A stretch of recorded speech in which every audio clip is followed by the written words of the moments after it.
नौजवान साथियों, मेरे तमाम मंजलिसी रुफ़ा, शहनशीन बतशरीफ़ फरमा मालेगांव के आमदार रुकन असम्बली मोहतरम जनाब मौलाना मुफ्ती इस्माइल साहब, मेरे तमाम मंजलिसी साथी अब्दुल मालिक साहब, डॉक्टर खालिद साहब और शहनशीन पर बैठे हुए तमाम मौज़िज़ीन, अज़ीज़ान मिल्लत, आप तमाम का बेहद शुक्रिया कि आपने अपना कीमती वक्त निकाल कर आज के इस इंतखाबी जलसे में आपने शिरकत की। मेरे अजीज़ दोस्तों और बुज़ुर्गों, मैं आपके सामने इसलिए खड़ा हूँ कि आपसे गुजारिश करूँ कि 20 नवंबर के दिन आप तमाम लोग मुत्तहदा तौर पर अपने एक वोट का इस्तेमाल मुफ्ती इस्माइल साहब के हक़ में करें, जिनका इंतखाबी निशान पतंग है और ईवीएम की मशीन में उनका 5वां नंबर है। आप मुफ्ती इस्माइल साहब को वोट क्यों दें, इसलिए आपको देना है, ये मेरी आपसे गुजारिश है कि आप लोग देख रहे हैं कि हमारे वतन अजीज में पार्लियामेंट के अंदर नरेंद्र मोदी की सरकार ने एक वक्फ बिल को पेश किया और उस वक्फ बिल को जब पेश किया जा रहा था तो उस वक्त मजलिस इत्तेहादुल मुस्लिमीन की तरफ से मैंने उस बिल के इंट्रोडक्शन की मुखालिफत की और मैं आपके सामने बड़ी जिम्मेदारी के साथ कह रहा हूं कि बीजेपी और उनके तमाम साथी पार्टियां मिलकर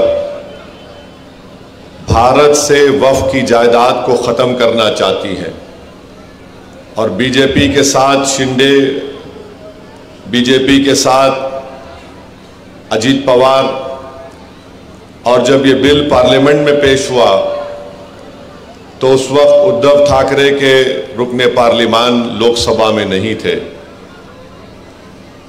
मैं आपको बताने की ये कोशिश कर रहा हूं कि जब वक्फ का बिल पेश हुआ उस वक्त अगर पूरी दलीलों के साथ भारत के आईन का हवाला देते हुए अगर किसी एक रुकने पार्लिमान ने इस कानून को वक्फ को बर्बाद करने के लिए लाया जा रहा है, अगर किसी ने कहा तो उसका नाम असदुद्दीन ओवैसी और उस पार्टी का नाम मजलिस इत्तेहादुल मुस्लिमीन है।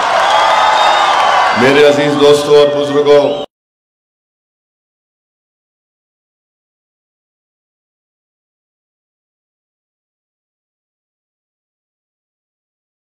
छीन लिया जाए, वक्फ बोर्ड को बराए नाम रख दिया जाए एक पोस्ट ऑफिस की तरह।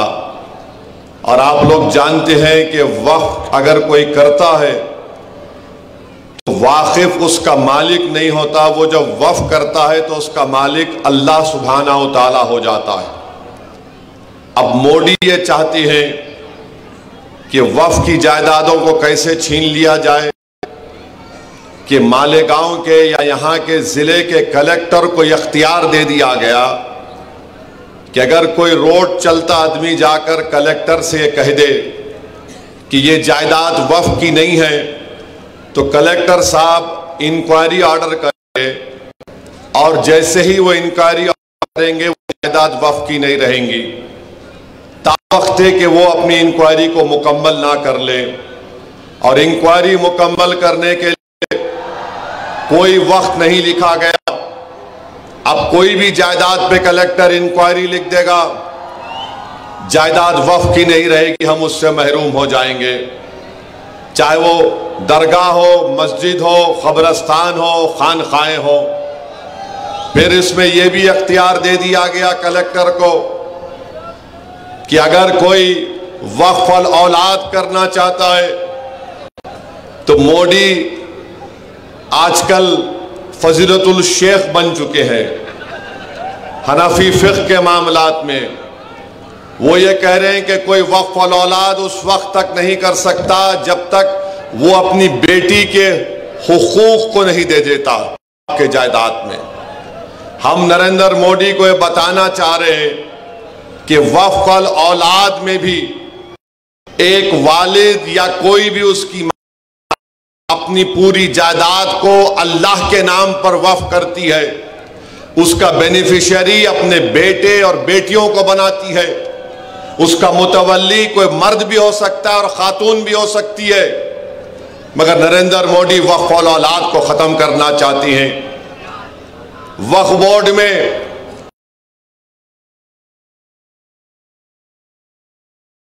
महाराष्ट्र वक्फ में रियासत पूरे अरकान अल्पसंख्यक के मुसलमान होते हैं। मोदी ये करना चाहते हैं कि जरूरी दो गैर मुस्लिम और उनको इतनी बड़ी तादाद में गवर्नमेंट नॉमिनेट भी कर सकती, मुसलमानों से ज्यादा गैर मुस्लिम हजरात को वक्फ का मेंबर बनाया जा सकता है में। आप बताइए, जब ये सब चीजें होंगी तो फिर अगर किसी जायदाद अगर वक्फ की आज मालेगांव में है, उसकी कमेटी में कोई गैर मारूफ शख्स को बना दिया जाएगा। मकसद एक ही है कि भारत में वक्फ की जायदादों को खत्म करके रख दिया जाए, किस तरीके से मस्जिदों को छीन लिया जाए, किस तरीके से दरगाहों को उसमें एक तनाज़ा पैदा कर दे, खबरस्तान की जमीनों को हासिल कर ले। इवैक्यू प्रॉपर्टीज हैं, इवैक्यू प्रॉपर्टीज जो लोग अल्लाह के नाम पे वक्फ करके चले गए, मोदी बोल रहे नहीं अब नहीं रहेगा सेक्शन। वो लिमिटेशन पीरियड है जो हमारे हिंदू एंडोमेंट बोर्ड के जायदाद पर लिमिटेशन का कानून लागू नहीं होता, इस बिल में कहा जा रहा है कि वक्फ पर लागू होगा। मकसद एक ही है नरेंद्र मोदी का, मकसद एक ही है शिंदे का, मकसद एक ही है अजीत पवार का कि महाराष्ट्र से तमाम वक्फ की जायदादों को खत्म कर दिया जाए। और मोदी, अजीत पवार और शिंदे ये चाहते हैं कि जिस जायदाद का वक्फ का मालिक अल्लाह है, मोदी बोल रहे हैं कि मैं मालिक बनूंगा और कलेक्टर मेरा नायब बन जाएगा। ये पूरा मंसूबा इस बिल में बनाया गया। मैं आपको जिम्मेदारी के साथ कह रहा हूं, और याद रखिए, ये अजीत पवार, ये शिंदे, ये फडणवीस, ये सब मिलकर ये साजिश कर रहे हैं कि किस तरह पूरे मुल्क में वक्फ की जायदादों को बर्बाद कर दिया जाए। बार बार मीडिया बोलती है कि तीसरी बड़ी जायदादें वक्फ बोर्ड के पास है, भारत सरकार और डिफेंस के बाद झूठ बोल रहे हैं। बोलते हैं कि वक्फ की जायदाद 8 लाख एकड़ चिल्लर है। मैं चैलेंज करके कह रहा हूं, आरएसएस, संघ परिवार, मोदी, अजीत पवार और शिंदे को सुनो, तुम्हारे कान में जो नफरत भरी हुई है उसको निकालो। तमिलनाडु, आंध्र प्रदेश, तेलंगाना और ओडिशा के 10 हिंदू एंडोमेंट बोर्ड की जायदादों को मिलाया जाए तो 9 लाख एकड़ हो जाती है, 9 लाख एकड़ हो जाती है। और सारे भारत में बीजेपी वाले बाजा बजा रहे 8 लाख एकड़ है, 8 लाख एकड़ है। मैं मिलाया, बिहार को नहीं मिलाया, बंगाल को नहीं मिलाया, सिर्फ 4 रियासत में 9 लाख एकड़ हिंदू एंडोमेंट बोर्ड की है। और ये तमाम फिरका परस्त बीजेपी और उनके साथियां बाजा बजा रहे हैं कि नहीं नहीं 9 लाख एकड़ है, 7.5 लाख एकड़ है। मेरे अजीज दोस्तों और बुजुर्गों, ये कानून, ये बिल अगर कानून बनता है तो आपको और हमको एहतजाज करना पड़ेगा। ये बिल अगर पार्लियामेंट में पेश होगा कानून बनने के लिए तो असदुद्दीन ओवैसी जरूर उसकी मुखालिफत करेगा। मगर आपको मैं बाखबर कर रहा हूं कि आपको उठना पड़ेगा। जिस तरीके से पार्लियामेंट में CAA का जब बिल लाया गया, पूरी भारत की पार्लियामेंट में पूरी दुनिया ने देखा कि असदुद्दीन ओवैसी मोदी के 300 एमपियों के सामने कहा जिस तरह महात्मा गांधी ने गोरे साउथ अफ्रीका में कानून को फाड़ा था, देख मोदी मैं तेरे इस काले कानून को फाड़ के रखता हूं, हम इसको नहीं मानते। तो क्या अगर मोदी ये गलती करेंगे, अजीत पवार शिंदे ये गलती करेंगे, इस बिल को कानून बनाने के लिए अब लाएंगे, क्या मालेगांव पूरा खड़ा हो जाएगा एहतजाज में, पुरअमन एहतजाज में? क्या आप अपनी वक्फ की जायदादों को बचाने के लिए एहतजाज करेंगे? क्या आप अपनी मस्जिदों को, खानकाहों को, दरगाहों को बचाने के लिए खड़े होंगे? तो लगाइए मेरे साथ नारा, नारे तकबीर। वक्फ का बिल हम नहीं कबूल करेंगे, वक्फ का बिल हम नहीं कबूल करेंगे। मेरे अजीज दोस्तों और बुजुर्गों, इस बात को ज़हन नशीन कर लीजिए, वक्फ का बिल मोदी इसलिए ला रहे हैं कि वक्फ की जायदादों को खत्म करके रख दिया जाए। इनका मकसद एक ही है, ये नफरत करते हैं वक्फ की जायदादों से।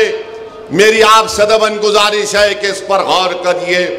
दूसरी बात जो मैं आपके सामने अर्ज करना चाह रहा हूं कि आप मुफ्ती इस्माइल साहब को वोट क्यों दें?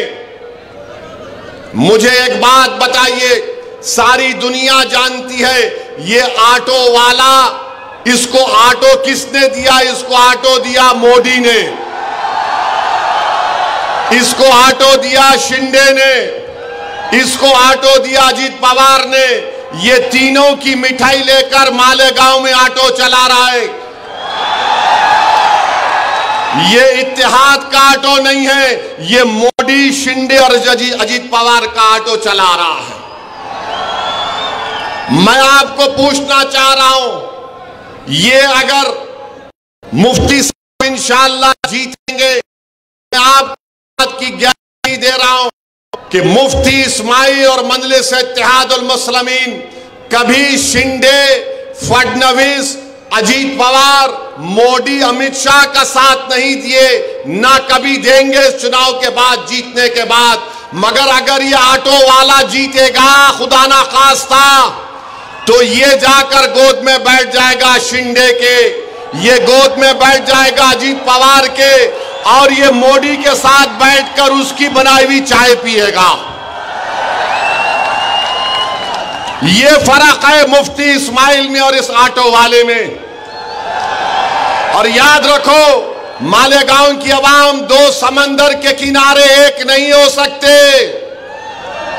एक तरफ हक है, सच्चाई है, एक तरफ बातिल से मुकाबला है, एक तरफ जो वक्फ के कानून के जरिए वक्फ को खत्म करना चाहते हैं, ये ऑटो वाला वक्फ का कानून खत्म करने वालों के साथ साजबाज करके मालेगांव में आया है और मालेगांव में वक्फ की जायदादों को खत्म करना चाहता है। इसकी जबान पर मोदी का स्टैंप है, इसकी जबान पर शिंदे का स्टैंप है, इसके दिल में अजीत पवार की मोहब्बत है और मालेगांव की आवाम के लिए नफरत है। इस बात को आपको ज़हन नशीन करना पड़ेगा कि आप क्यों मजलिस इत्तेहादुल मुस्लिमीन के हक में वोट देंगे। तीसरी बात जो मैं आपके सामने अर्ज करना चाह रहा था वो ये है कि देवेंद्र फडणवीस ने बयान दिया, ऑटो वाला तो कुछ नहीं बोलेगा। मैं ऑटो वालों के खिलाफ नहीं हूं, ये निशान जो दिया गया उसके बारे में बोल रहा हूं। 20 तारीख को भी आप ऑटो में ही बैठकर जाएंगे और पतंग पर बटन दबाएंगे इंशाअल्लाह। 20 तारीख को कोई साइकिल पर भी जाएगा और पतंग पर ही बटन दबाएगा। ऑटो तो हमारा गरीबों का चलाने का रोजगार का जरिया है, मगर ये अपने नफ्स के लिए, अपने तमाम अज़ाइम जो बुरे हैं उसकी तकमील के लिए, वक्फ की जायदादों को खत्म करने के लिए शख्स आया है। इसकी नीयत साफ नहीं है। जब पार्लियामेंट का इलेक्शन हुआ, धूलिया पार्लियामेंट में मालेगांव आता है, तो बीजेपी को बड़े पेट में दर्द हुआ कि मुफ्ती इस्माइल ने ऐसा कौन सा वजीफा पढ़ के फूंक दिया कि बीजेपी का सिटिंग एमपी हार गया। टाई जीती नहीं जीती? जीती ना, आपने भी दिया ना। दिया ना आपने ताई कोट। मुफ्ती इस्माइल कहां खड़े थे और ये कहां खड़ा था? किधर खड़े थे दोनों? मेरे भाई, अब देवेंद्र फडणवीस बोल रहे मालेगांव सेंट्रल में और जिहाद हुआ, धर्म युद्ध हुआ। देवेंद्र फडणवीस को नहीं मालूम, क्योंकि वो फडणवीस है, वो अपने आप को बड़ा समझते और मालेगांव की जनता को नीचे समझते। सुनो फडणवीस, तुम बड़े नहीं हैं, ना मैं छोटा हूं, मैं तुम्हारे बराबर हूं बाबा साहेब अंबेडकर के संविधान के लिहाज से। तुम्हारे दिमाग में जो फितूर है ना कि मैं फडणवीस हूं, ये ओवैसी और ये मुफ्ती इस्माइल, ये अब्दुल मालिक है, वो गया जमाना। वो जमाना नहीं रहा कि तुम ऊपर बैठेंगे मैं नीचे बैठूंगा। हाँ, ये जो ऑटो का निशान लेकर आया है फडणवीस, वो तेरे पास नीचे बैठता होगा, मगर हम तेरे सामने, मोदी के सामने झुकने वाले नहीं है, ना मालेगांव की जनता झुकने वाली है। अब फडणवीस ने क्यों कहा? फडणवीस को तारीख नहीं मालूम।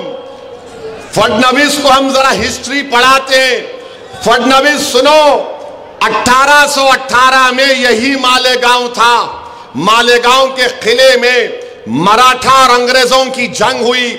उस मराठाओं की फौज में मालेगांव के गयूर मुसलमान थे, जिन्होंने अंग्रेजों से खूब मुकाबला किया।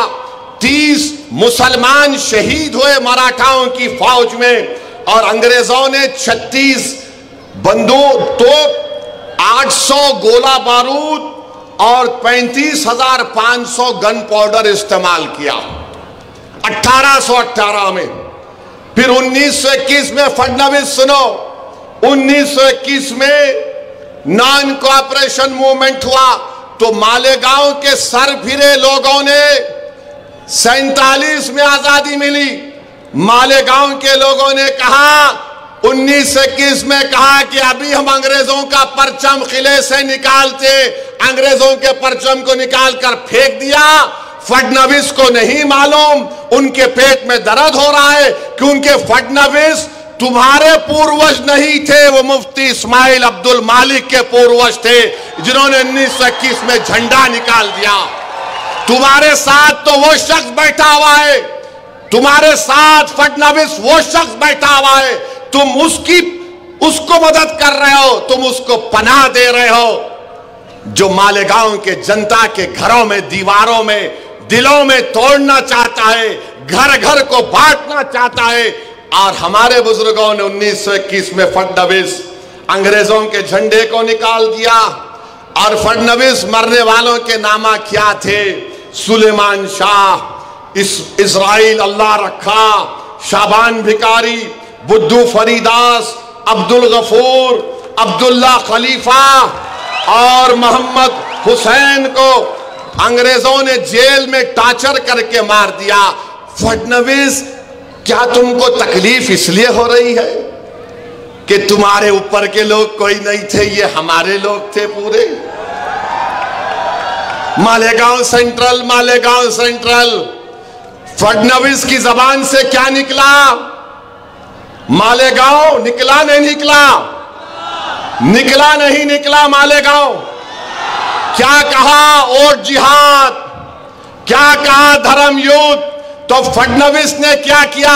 अपने मोहरे को सामने कर दिया और मालेगांव की आवाम के सामने फडणवीस ने अपने मोहरे को, क्योंकि पार्लियामेंट का बदला लेना है, क्योंकि आपने बीजेपी को हरा दिया था, तो फडणवीस, शिंदे और अजित पवार ये चाह रहे कि पार्लियामेंट में तुम हमको हराए ना, अब हम हमारे मोहरे को सामने करेंगे, ताकि दोबारा मुफ्ती इस्माइल मालेगांव के इत्तेहाद की ताकत पर कामयाब ना हो सके। समझ में आई मेरी बात? नहीं आई तो और बोलूं खुल के, और बोलूं? अभी 19 मिनट बाकी है, बोल सकता हूं मैं।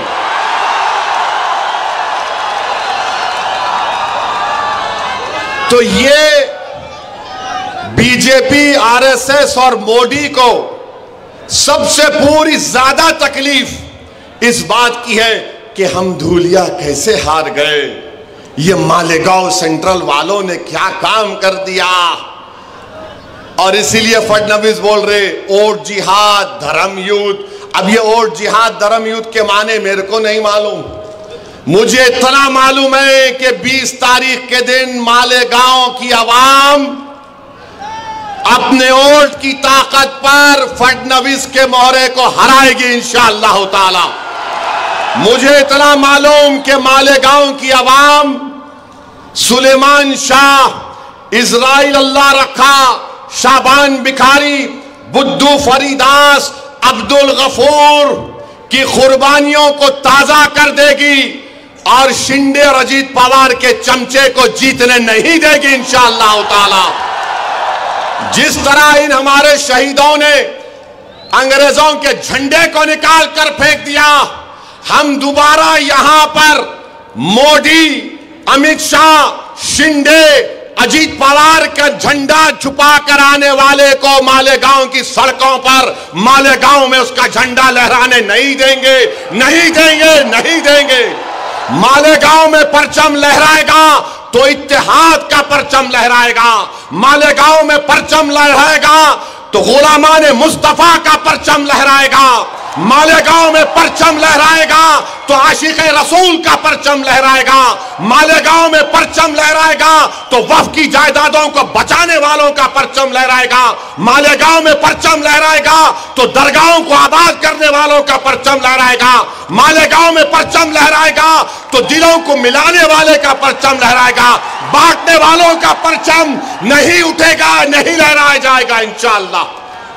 अब आपको फैसला करना है कि मुफ्ती इस्माइल को इस बुनियाद पर आपको वोट देना है। तुम क्या मोदी को कामयाब करोगे या मुफ्ती इस्माइल को कामयाब करोगे? बोलो, तुम क्या मोदी के एजेंट को कामयाब करोगे या अब्दुल मालिक को कामयाब करोगे? तुम क्या शिंदे को कामयाब करोगे या अपने आप को कामयाब करोगे?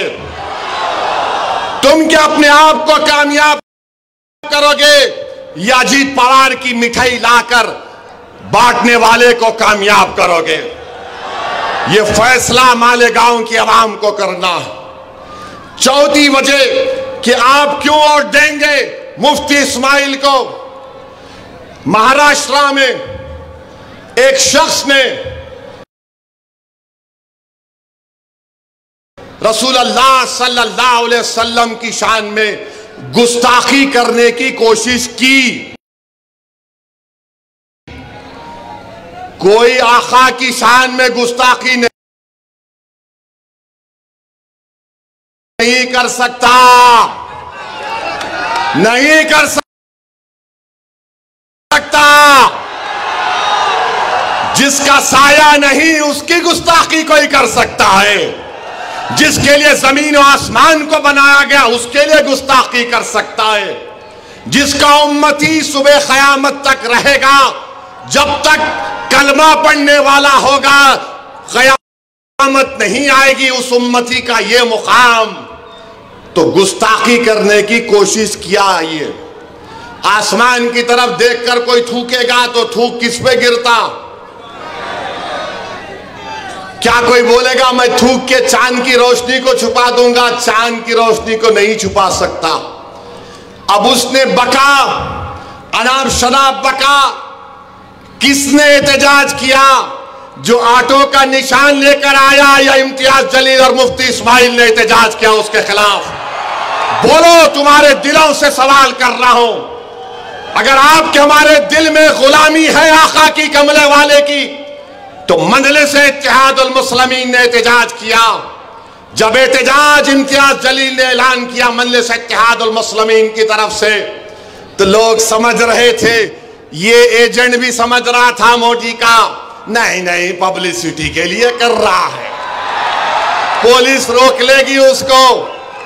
जिस दिन जुलूस निकलने का, एहतजाज निकलने का टाइम आया, इम्तियाज जलील ने मुझे फोन किया, असद भाई औरंगाबाद की पुलिस मेरे घर पे आई और बोल रही है कि आप नहीं जा सकते। मैंने कहा इम्तियाज जलील आप कबूल कर लो।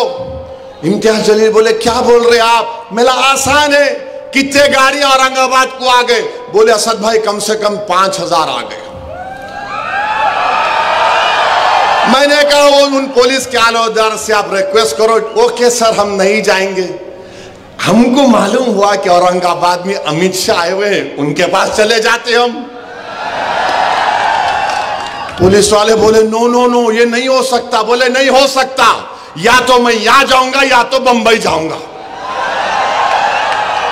ये कहां थे ऑटो का लेके? कहां थे ये? कहां थे ये? तुमको मोहब्बत नहीं है, नामूसे रिसालत पर तुम्हारी जबान को ताला पड़ गया था मोदी की तरफ से। तुम्हारी जबान नहीं खुल रही थी। मालेगांव से भी कई गाड़ियां आई औरंगाबाद को, कम से कम 170 गाड़ियां आई थी। मगर ये कहां थे? ये प्यारे साजिश कर रहे थे कि कैसे मालेगांव में मोदी के परचम को लहराऊं, अजीत पवार की मिठाई खाऊं और शिंदे को कैसे लाऊं। मेरे भाई ये फर्क होता है एक आशिक़े रसूल में और एक सिर्फ जबानी दावा करने वालों में। इम्तियाज जलील ने जुलूस निकाला और महाराष्ट्र की तारीख में एक पुरअमन जुलूस निकला। लोग समझ रहे थे कि दंगा होगा, मगर जो आशिक़े रसूल होता है, जो मदीने के बाजारों में बिक जाता है, उसको कोई खरीद नहीं सकता।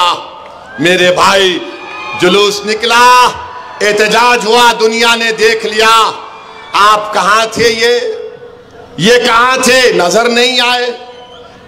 हम आपसे वादा कर रहे हैं मुफ्ती इस्माइल इंशाअल्लाह आपके इत्तेहाद, आपके सियासी शऊर पर कामयाब होंगे तो मजलिस इत्तेहादुल मुस्लिमीन के एमएलएस जब महाराष्ट्र की विधानसभा में जाएंगे, हम एक प्राइवेट मेंबर्स बिल असेंबली में देंगे कि किसी भी मजहब के बड़े रहनुमा या जो भी है उनके बारे में कोई भी अनाप शनाप बकेगा, वो नॉन बेलेबल ऑफेंस होगा, उसको नोटिस नहीं गिरफ्तार करके जेल को भिजाना चाहिए। ये काम हम करेंगे। दूसरा हम ये काम करेंगे कि मराठा रिजर्वेशन का मुतालबा करेंगे। अब फडणवीस को बात समझ में आई नहीं आई नहीं मालूम, मगर ये हमारी तारीख है। इस बुनियाद पर भी आपको मुफ्ती इस्माइल को वोट देना है। पांचवी बात यह है कि अब्दुल मालिक पर गोली कौन चलाया? अब्दुल मालिक पर गोली कौन चलाया? बोलो कौन चलाया? डरना नहीं, जबान को नकारा खल बनाकर पुकार कर बोलो कौन अब्दुल मालिक पर गोली चलाया? उसका नाम क्या है? बोलो। क्या तुम मालेगांव में गोली चलाने वाले को वोट दोगे या जो गोली खाकर कानून का लिहाज रखने वाले का साथ दोगे? बोलो। तुम गोली चलाने वालों का साथ दोगे, तुम जालिम का साथ दोगे या तुम मजलूम का साथ दोगे? किसका साथ देंगे आप? आप जालिम का साथ देंगे? आप मजलूम का साथ देंगे? आप कमजोर का साथ देंगे? तो इस वजह से भी आपको मुफ्ती इस्माइल को वोट देना। और जो गोली चला रहे हैं, मैं उनसे भी कह रहा हूं, भाई साहब तुमको भी एक दिन मरना है, हम सबको एक दिन मरना है। कोई दुनिया में नहीं मरता जब तक उसका टाइम नहीं आया। मेरी गाड़ी पर भी 6 फीट के फासले से इबलीस की औलाद ने गोली चलाई थी। यजीद के चाहने वालों ने गोली चलाई थी। मैं और यामीन बैठे थे टोल गेट के पास, 4 या 6 गोलियां मारे, ताड़ ताड़ ताड़। खैर हम निकल गए और ये जालिम बोलता कि अरे हम मारना चाहते थे, इन्हें नहीं मरा। अरे मैं तुमको बोल रहा हूं, तुम फिर से कोशिश कर लो, तुम 6 मारे ना 12 मारो। उन्हें नहीं चाहिए तो कुछ नहीं होगा। और ये गोली चलाने वाले सुन लो, तुम मौत से डरते, मौत हमारे लिए हमारी महबूबा है, याद रखो। मैं अब्दुल मालिक के बाप की मौजूदगी में बोल रहा हूं, हम मौत से डर वाले नहीं हैं। अरे मौत को तो गले लगाना हमारा काम है। एक साल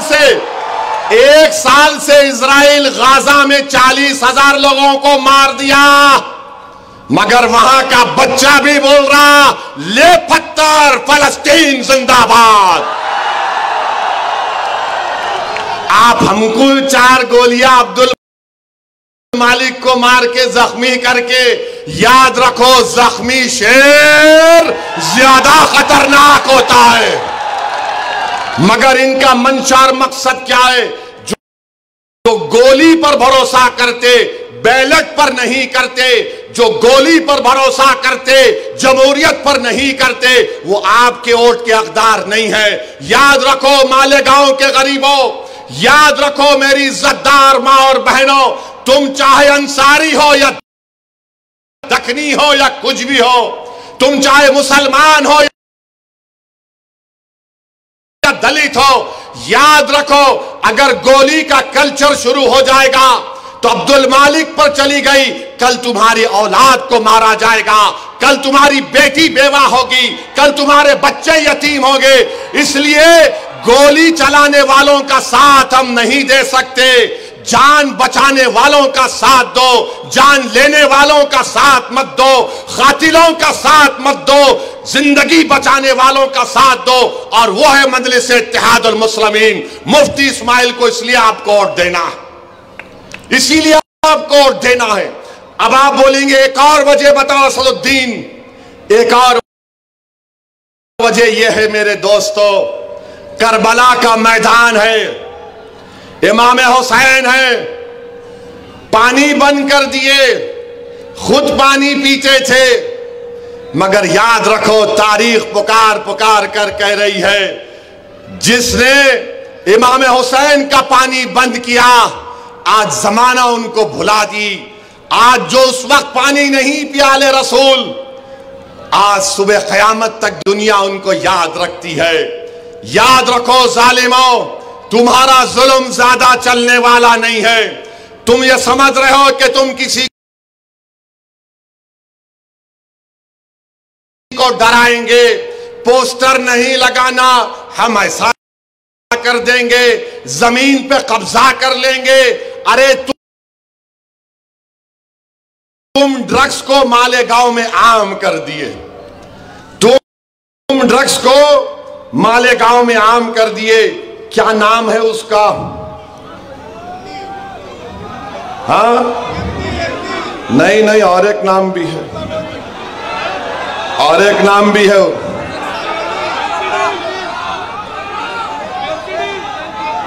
हाँ, ये जो ड्रग्स को क्या बोलते हैं? हाँ, ये बहुत से नाम है उसके। एक नाम ऑटो भी। मालेगांव में आप देख लीजिए, ड्रग्स कौन आम कर रहा है। पुलिस जानती है कि ड्रग्स का कारोबार करने वाले कौन हैं।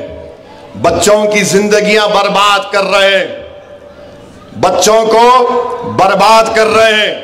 तो जो शख्स नामूसे रिसालत में आगे नहीं बढ़ा, जो शख्स यजीदियों की तरह बिहेव कर रहा है, गोली चलाने वालों का साथ दे रहा है, जो शख्स वक्फ की जायदादों को खत्म करने वालों का साथ दे रहा है। और याद रखो, ये जो आका की शान में गुस्ताखी किया कमली वाले की, अब बात जहन में आई कि मेरे अजीज दोस्तों और बुजुर्गों, जो रसूल अल्लाह सल्लल्लाहु अलैहि वसल्लम की शान में गुस्ताखी करता है, हदीस में आया कि वो वलदुर हराम होता है। वलीद बिन मुगीरा, इसकी ऐब आका ने बयान कर दिए थे। अब जो एहतजाज नहीं किया, तो क्या तुम उससे भी मिले हुए हो प्यारे? क्या तुम उससे भी डील कर लिए क्या?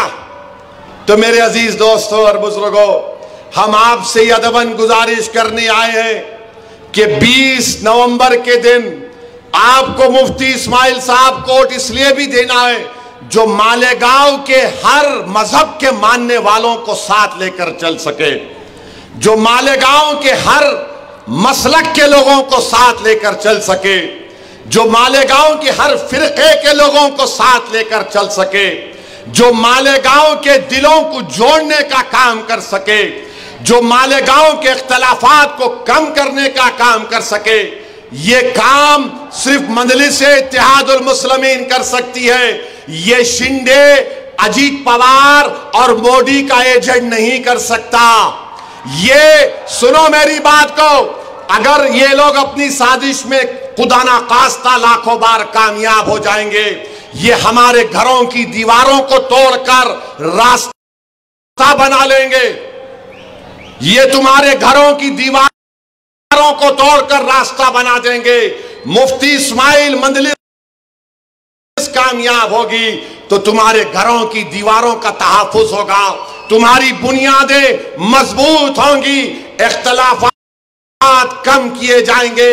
मैं आपसे दरख्वास्त कर रहा हूं कि मोदी, अमित शाह, अजीत पवार और शिंदे के मोहरे को कामयाब होने मत दीजिए। वो आपके वोट का मुस्तहक नहीं है। मुफ्ती इस्माइल कोई फरिश्ता नहीं है, ना मैं कोई फरिश्ता हूं, मगर जितनी बातें मैं आपके सामने रखा हूं, बताओ एक बात जो मैंने कही कि तुम क्यों देना चाहिए और क्यों उनको नहीं देना चाहिए। एक चीज बताओ मुफ्ती इस्माइल में, बताओ, कोई बता सकता है? शिकायत होगी, मगर यह तो नहीं है कि मुफ्ती इस्माइल मोदी, अमित शाह, शिंदे, अजीत पवार का मोहरा है। ये तो नहीं बोल सकते कि मुफ्ती इस्माइल ने नामूस रिसालत के बारे में एहतजाज नहीं किया। ये तो नहीं बोल सकते कि मुफ्ती इस्माइल और मजलिस-ए-इत्तेहादुल मुस्लिमीन कभी भी बीजेपी, अमित शाह, शिंदे और अजीत पवार का साथ देगी। और हद तो यह है, ये कौन सी महाविकास अघाड़ी है? कांग्रेस भी लड़ रही है, समाजवादी भी लड़ रही है। ये क्या हो रहा है? कौन सा तुम्हारा गाड़ी है? मकसद क्या है? कि मोहरे को जिताया जाए, तुम्हारे इत्तेहाद को तोड़ा जाए, तुम्हारे इस बरसों की मेहनत पर पानी फेर दिया जाए। आज मालेगांव एक तारीखी मोड़ पर आया है। 20 तारीख इस बात को तय करेगा कि मालेगांव का इत्तेहाद मजबूत होगा या मालेगांव का इत्तेहाद कमजोर होगा। 20 तारीख इस बात को तय करेगा कि क्या जालिम को वोट पड़ेगा